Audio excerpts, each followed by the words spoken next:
تھیلا نکالا اور نکالنے کے بعد میں حضرت مولانا امجد علی آدمی کو دیا اور دینے کے بعد میں کہا اے امجد علی آج 30 خطوط آئے تھے، ایک خطوط میں نے نکال کر کے پڑھ لیا ہے، 30 خطوط ہے، 29 لفافے ہیں، ذرا ان کو پڑھو تو صحیح۔ اب حضرت علامہ امجد علی آدمی ہے ان خطوں کو پڑھ رہے ہیں، ایک خط نکالا اور نکالنے کے بعد میں اب جیسے ہی پڑھنا شروع کیا، ایک پیپر کے اندر، ایک کاغذ کے اندر مختلف سوالات لکھے ہوئے ہیں، حضور سے جدید سرکار اعلیٰ حضرت بیٹھے ہوئے ہیں۔ حضرت علامہ امجد علی آدمی ان خطوں کو لینے کے بعد میں پڑھنا شروع کرتے ہیں، جیسے ہی اس کاغذ کے اندر چند سوالات ہیں، ایک سوال پڑھتے ہیں، حضور سے جدید سرکار اعلیٰ حضرت اس کو سنتے ہیں اور سننے کے بعد میں اس سوال کا جواب عنایت فرما دیتے ہیں۔ حضرت علامہ امجد علی آدمی ہے اس کو لکھ رہے ہیں، دوسرا سوال پڑھتے ہیں، اعلیٰ حضرت اس کا بھی جواب عنایت فرما دیتے ہیں، تیسرا سوال پڑھتے ہیں، حضور سے جدید سرکار اعلیٰ حضرت اس کا بھی جواب عنایت فرماتے ہیں۔ حضور سیدی سرکار اعلیٰ حضرت بول رہے ہیں، حضرت علامہ امجد علی آدمی تحریر فرما رہے ہیں، مصطفیٰ کریم کا کلمہ پڑھنے والوں۔ اب اعلیٰ حضرت تھوڑے وقت کے لیے خاموش ہوئے۔ ایک صاحب جو آپ کے ساتھ میں آئے تھے ان کے چند سوالات تھے، وہ بیچ میں بولنا شروع ہو گئے، اپنے سوال معلوم کرنا شروع کر دیے۔ حضور سیدی سرکار اعلیٰ حضرت ہے، اب ان کے سوالات کو سنتے ہیں اور سننے کے بعد میں ان کے سوال کے جواب بھی عنایت فرماتے ہیں، اور جیسے ہی حضور سیدی سرکار اعلیٰ حضرت نے ان کے سوال کے جوابات عنایت فرمائے ہیں، تیسرا ایک شخص آیا ہے اور آنے کے بعد میں اسی درمیان میں اپنے سوال معلوم کرنا چاہتا ہے، اپنے سوال معلوم کر رہا ہے۔ حضرت مولانا حسین صاحب فخری نظامی چشتی میرٹی بیان فرماتے ہیں، جیسے ہی وہ بولنا شروع ہوا میں نے اس کی صورت کو دیکھا اور دیکھنے کے بعد میں مجھے ملال ہوا، تھوڑا غصہ آیا کہ وہ حضور کی طبیعت کو نہیں دیکھ رہا ہے، حضور اعلیٰ حضرت کی طبیعت کو نہیں دیکھ رہا ہے، سوال معلوم کر رہا ہے، مگر قسم خدا کی کہ اعلیٰ حضرت ہے، نہ تو اپنی طبیعت کی فکر ہے، نہ اپنی بیماری کی فکر ہے، نہ ڈاکٹر کے کہنے کی فکر ہے۔ جو حضور سیدی سرکار اعلیٰ حضرت کے سامنے سوال کیا جاتا ہے، اعلیٰ حضرت تمام بیماریوں کو بالائے طاق رکھنے کے بعد میں تمام سوالوں کا جواب خندہ پیشانی سے ارشاد فرماتے ہیں۔ حضور سیدی سرکار اعلیٰ حضرت کو نہ تو ذرا سا ملال ہوا، نہ حضور سیدی سرکار اعلیٰ حضرت کو ذرا سا غصہ آیا، بلکہ حضور سیدی سرکار اعلیٰ حضرت سنتے ہیں اور سننے کے بعد میں تمام سوالوں کے جواب عنایت فرماتے ہیں۔ حضرت مولانا حسین صاحب نظامی میرٹھی بیان فرماتے ہیں، میں حضور سیدی سرکار اعلیٰ حضرت کو دیکھ رہا ہوں، حضور سیدی سرکار اعلیٰ حضرت کی طرف میری نگاہ ٹکی ہوئی ہے، حضور سیدی سرکار اعلیٰ حضرت کو میں ٹکٹکی باندھ کر کے دیکھ رہا ہوں، اور میں یہ جان رہا ہوں کہ آج سے پہلے میں نے اتنا قوی حافظہ کسی کا نہیں دیکھا کہ جتنا حضور سیدی سرکار اعلیٰ حضرت کا تھا۔ ادھر سوال پڑھا جاتا تھا، ادھر سوال زبان سے نکلتا تھا، سوال کرنے والا ابھی خاموش نہیں ہوتا تھا کہ حضور سیدی سرکار اعلیٰ حضرت اس کے سوال کا جواب عنایت فرما دیا کرتے تھے۔ اللہ اکبر، ایسا وقت ہے جبکہ ڈاکٹر نے بولنے کے لیے منع فرما دیا، جبکہ ڈاکٹر نے لوگوں سے ملنے کے لیے منع فرما دیا۔ ڈاکٹر نے دیکھا یہ تو کلام کر رہے ہیں، یہ تو بات کر رہے ہیں، لوگوں سے گفتگو کر رہے ہیں، لوگوں سے ہم کلام ہے۔ ڈاکٹر نے کہا کہ آپ کو آرام کی ضرورت ہے، آپ آرام کریے، آپ بات نہ کریے، آپ کسی چیز کو تحریر نہ فرمائیے۔ مصطفیٰ کریم کا کلمہ پڑھنے والوں، ایسی سخت بیماری ہے، مگر سیدی سرکار اعلیٰ حضرت زبان حال سے یہی کہنا چاہتے ہیں، اللہ رب العزت نے یہ جسم عطا کیا ہے، اس میں میرا کچھ نہیں ہے، جو کچھ ہے اللہ رب العزت کا ہے، اور مصطفیٰ کریم کے صدقے میں عطا فرمایا ہے۔ اگر جان چلی جائے تو برداشت ہے، مگر مصطفیٰ کا دین مجھ سے رہ جائے یہ برداشت نہیں ہے۔ مصطفیٰ کریم صلی اللہ تعالیٰ علیہ وسلم کا کلمہ پڑھنے والوں، جانتے ہو کون سی بیماری ہے؟ ماء الجبر جس کا نام ہے، جس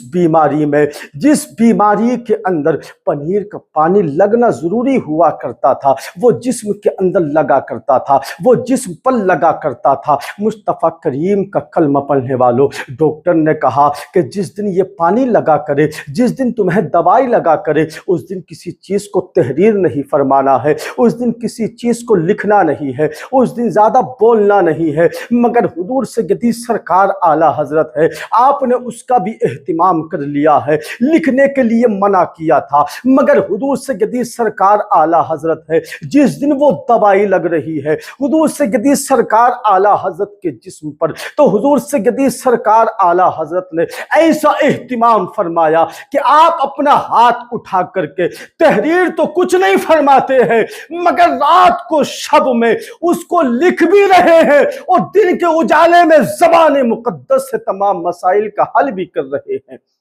یہ ہے حضور سیدی سرکار اعلیٰ حضرت۔ اللہ رب العزت کی ذات پر بھروسہ اور دین کی خدمت کرنے کا جذبہ ہے، دین کے مسائل کو حل کرنے کا جذبہ ہے۔ مصطفیٰ کریم کی شریعت کی فکر ہے، مصطفیٰ کریم کی شریعت کی فکر ہے۔ مصطفیٰ کریم کا کلمہ پڑھنے والوں، نبی کونین سے محبت کرنے والوں، ایسے عاشق کی داستان سنتے چلے جو مصطفیٰ کریم پر اپنی جان کو قربان کرنے کے لیے تیار ہے، جو رات کو سوتا ہے تو اس انداز میں سوتا ہے کہ جیسا کہ محمد لکھا ہو۔ صبح کو اٹھتا ہے وہ شخص جو مرد قلندر بریلی کے اندر لیٹا ہے، رات کو محمد لکھے ہوئے کی طرح آرام کر رہا ہے، اور صبح کو نبی کونین کی شریعت کی فکر کر رہا ہے۔ حضور اعلیٰ حضرت ہے کہ حضور سیدی سرکار اعلیٰ حضرت کی بارگاہ میں جیسے شخص آئے ہیں، جیسے افراد آئے ہیں، حضور سیدی سرکار اعلیٰ حضرت کی بارگاہ میں بافید ہو کر کے وہ حضور سیدی سرکار اعلیٰ حضرت کی بارگاہ سے واپس ہوئے ہیں۔ ایک مرتبہ سید محمود جان صاحب ایک مریض کے زخم کی کیفیت کو بیان کر رہے ہیں، اس کے آپریشن کو بیان کر رہے ہیں، اس کے زخم کو بیان کر رہے ہیں، اس انداز میں بیان کرتے ہیں حضور سیدی سرکار اعلیٰ حضرت کے سامنے کہ حضور فلاں کا زخم بڑا بھیانک تھا، فلاں کا زخم بڑا خطرناک تھا، اتنا بھیانک زخم، اس کا آپریشن کیا گیا، بڑا خطرناک آپریشن ہوا ہے۔ حضور سیدی سرکار اعلیٰ حضرت کے پاس میں سید قناعت علی علیمی صاحب قبلہ بیٹھے ہوئے تھے، وہ ذرا دل کے کمزور ہیں۔ سید محمد جان صاحب نے جیسے ہی ان کے زخم کی کیفیت کو بیان کیا،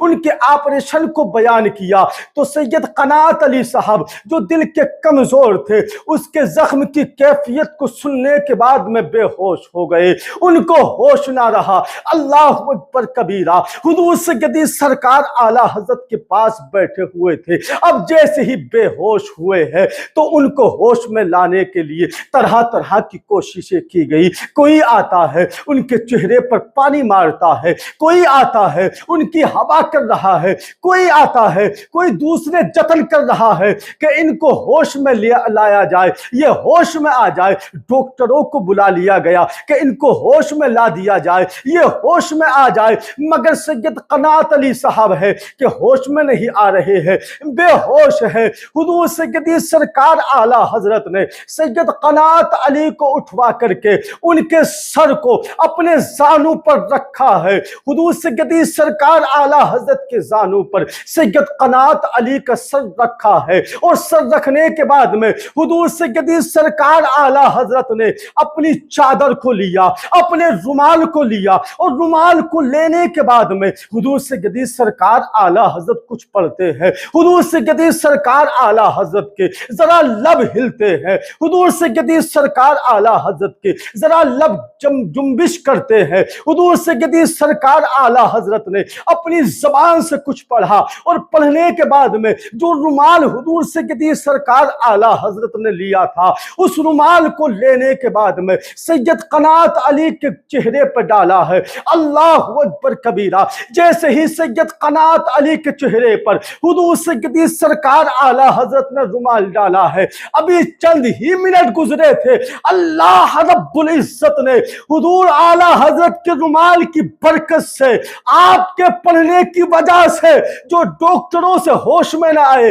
جن کے چہرے پر پانی کو مارا گیا تب ہوش میں نہ آئے، جن کی ہوائیں کی گئی تب ہوش میں نہ آئے، حضور سیدی سرکار اعلیٰ حضرت نے ان کے چہرے پر رومال ڈالا ہے، اللہ رب العزت نے ان کو ہوش طاری عطا فرما دی ہے،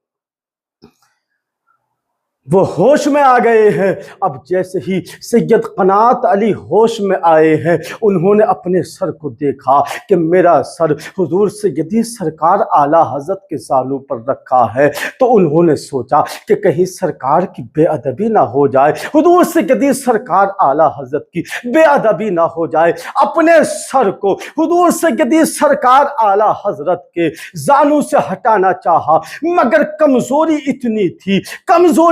تھی کہ سر کو ہٹا نہ سکے۔ حضور سیدی سرکار اعلیٰ حضرت نے جان لیا سید قنات علی اپنے سر کو ہٹانا چاہتے ہیں، اپنے سر کو ہٹانا چاہتے ہیں۔ حضور سیدی سرکار اعلیٰ حضرت نے ان کی پیشانی پر ہاتھ رکھا، بالوں پر ہاتھ پھیرا، اس کے بعد میں کہا اے سید قنات علی، جس طرح سے تمہارا سر زانوں پر رکھا ہے اسے رہنے دیا جائے، اسے رکھا رہنے دیا جائے، اس سر کو نہ ہٹایا جائے۔ یہاں سے حضور سیدی سرکار اعلیٰ حضرت کی کرامت بھی ظاہر ہوتی ہے، اور یہاں سے حضور سیدی سرکار اعلیٰ حضرت کی جو چھوٹوں سے محبت ہے اس کا بھی اظہار ہوا کرتا ہے۔ ایسی محبت فرماتے ہیں حضور سیدی سرکار اعلیٰ حضرت اپنے چھوٹوں سے، وما علینا الا